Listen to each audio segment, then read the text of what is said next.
Two Meher food recipe চ্যানেলে আশা করছি সবাই ভালো আছেন এবং সুস্থ আছেন। তো আজকে আমি আপনাদের সামনে নিয়ে হাজির হয়েছি নতুন আরেকটি রেসিপি। আর সবাই জানেন খুব কম বেশি আমরা সবাই সিঙ্গারা খেতে খুব পছন্দ করি, বিশেষ করে সকালে আর নাস্তায় বিভিন্ন হোটেলে বা রেস্তোরাঁতে। তো আজকে আমি আপনাদেরকে দেখাবো কিভাবে 1 কাপ ময়দা দিয়ে কিভাবে আপনারা 8টা সিঙ্গারা তৈরি করতে পারেন, আর সিঙ্গারা বানানোর সহজ টিপস সহ আজকে আমি আপনাদেরকে সম্পূর্ণ ভিডিওটা দেখাবো। আশা করব আপনারা আমার ভিডিওটা দেখবেন অ্যান্ড অবশ্যই আপনারা আমাকে সাপোর্ট করবেন। তো ভিডিওটা আর কথা বাড়াবো না, ভিডিওটা শেষ পর্যন্ত দেখার জন্য অনুরোধ রইল। আর যদি কোনো ভুল ত্রুটি থেকে থাকে তো অবশ্যই বলবো ক্ষমা সুন্দর দৃষ্টিতে দেখার জন্য। ভিডিওটা আমি আর বেশি লেন্দি করব না, তাহলে চলুন রেসিপিটা শুরু করে দেওয়া যাক।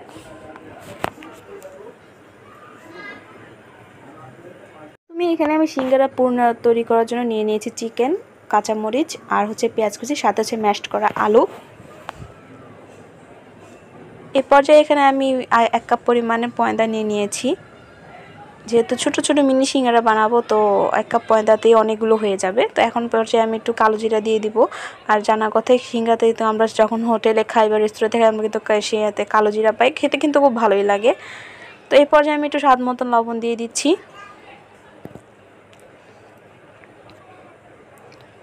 তো দিয়ে এখন আমি ময়ানটা করার জন্য আগে একটু ভালো মতন মিক্সড করে নিচ্ছি সব কিছু।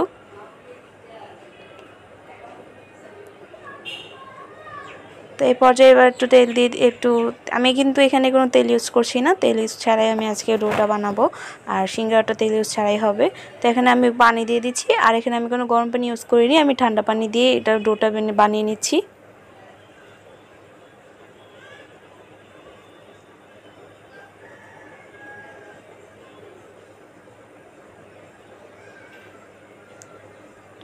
তো এই পর্যায়ে ডোটা প্রায় একটু পানি দিয়ে তারপরে হচ্ছে আমরা যেরকম রুটি বানানোর জন্য ডোটা তৈরি করি ঠিক সেরকমভাবেই এই ডোটা তৈরি করতে হবে।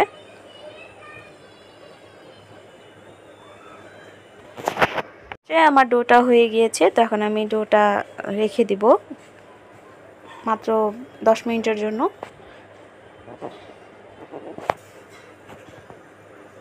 বানানোর জন্য প্রথমে চুলায় একটি কড়াই বসিয়ে দিয়েছি। তো একে একে পেঁয়াজ দিয়ে দিচ্ছি, মরিচ কুচি। তো পেঁয়াজটা যখন একটু ভাজা ভাজা হয়ে যাবে তখন আমি এখানে চিকেনগুলো দিয়ে দিব। তো একটু ভেজে নিচ্ছি।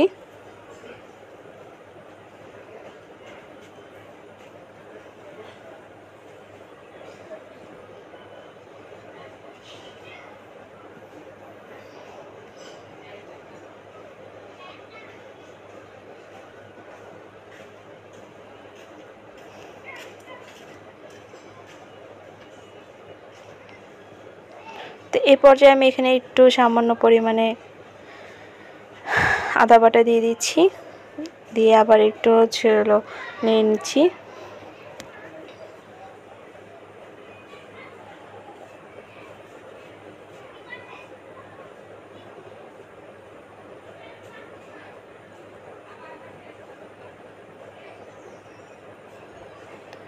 তো এই পর্যায়ে এখন আমি এখানে দিয়ে দিব একে একে হলুদের গুঁড়ো একটু আগে দিয়ে দিচ্ছি। আমি এখানে চিকেনগুলো সিদ্ধ করা চিকেন, যেহেতু আজকে সম্পূর্ণ রেসিপি সিঙ্গারাটাই হবে চিকেন সিঙ্গারা, তো আমি এখানে চিকেন নিয়ে নিয়েছি। আর চিকেনটাও কিন্তু 1 কাপ পরিমাণ চিকেনটা ছিল, একটা ব্রেস্ট পিসের চিকেনটা ছিল। তো এখন আমি আলু আর চিকেনগুলো ভালো মতন মশলাগুলোর সাথে মিক্সড করে নিচ্ছি, পুরগুলো তো যেহেতু তৈরি করব।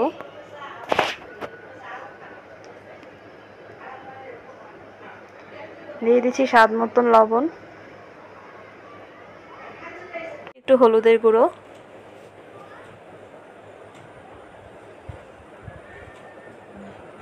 আর স্বাদ মতন আর যা যা মশলা কিছু দিয়ে দিয়েছিলাম। তো এই পর্যায়ে আমার সব কিছু শেষ, পুরটা হয়ে গেছে। তো এখন আমি সিঙ্গারাটা বানানোর জন্য আমি ডোটা বেলে নিচ্ছি। এটা কিন্তু একদম আমি রুটির মতন ডোটা করব না, এটা একদম লম্বার মতন হবে,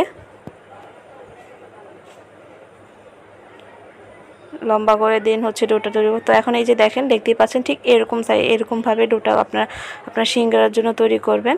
এখন আমি মাঝখানে কেটে নিচ্ছি। তো এখন এখানে কিন্তু আমি কোনো তেল ইউজ করছি না, এখানে আমি ভাজটা দেওয়ার জন্য এই দুই সাইডে পানি দিয়ে দিচ্ছি। দিয়ে এখন আমি ভালো মতন এটা মুড়ে নিচ্ছি, যেরকম আমরা দোকানে সিঙ্গারাগুলো খাই ঠিক সেরকমভাবে।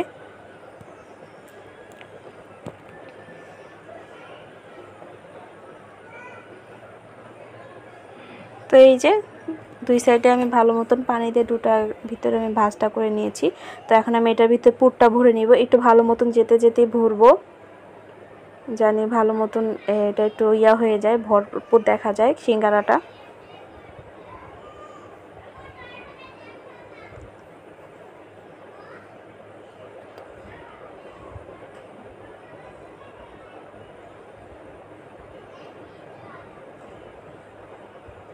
তো এখন আমি পানি দিয়ে আবার একটু এই দুই মাথাটা ভালো মতন লাগিয়ে দিচ্ছি।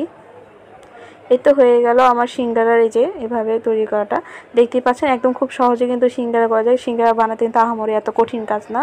তো এই তো সিঙ্গারাগুলো হয়ে গেল। এখন আমি এগুলো ভাজার জন্য তেলে দিয়ে দেবো। তো আমি চুলাতে আগেই কড়াইটা বসিয়ে রেখেছিলাম।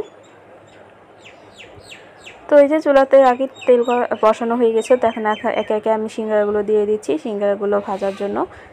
আর সিঙ্গারা যখন ভাজতে যাবেন অল্প আঁচে ভেজে যাবেন, না হলে কিন্তু সিঙ্গারাগুলো পুড়ে যেতে পারে, যেহেতু তেল গরম আগে থেকে করা হয়ে থাকে এই জন্য।